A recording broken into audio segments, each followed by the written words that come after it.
నువ్వు అన్ని కోల్పోయి ఉండొచ్చు, కానీ ఒక్కటి మాత్రం కోల్పోవద్దు, కోల్పోకూడదు, కోల్పోరాదు. అది విశ్వాసం. అది మోషేలో పుష్కలంగా ఉంది.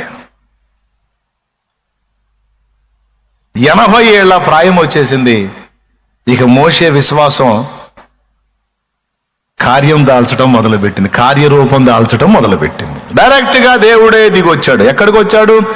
ఈజిప్ట్లో ఉన్న దాసుల దగ్గరికి రాలా, ఐగుప్తులో ఉన్న వ్యక్తుల దగ్గరికి రాలా, ప్రపంచంలో మరే దగ్గరికి, ఏ దిక్కుకి పోలా. 40 ఏళ్ల క్రితం ఏ వ్యక్తి అయితే ఆ ప్రజల విమోచన కోసం సింహాసనాన్ని వదిలిపెట్టుకోవడానికి, సమస్తాన్ని కోల్పోవడానికి, దాసుడిగా బతకడానికి ఇష్టపడ్డాడో, ఈ 40 ఏళ్లుగా అదే దాసత్వాన్ని మెయింటైన్ చేస్తున్నాడు, అదే బానిసత్వాన్ని మెయింటైన్ చేస్తున్నాడో, ఆ వ్యక్తి దగ్గరికి దేవుడే దిగి వచ్చాడు.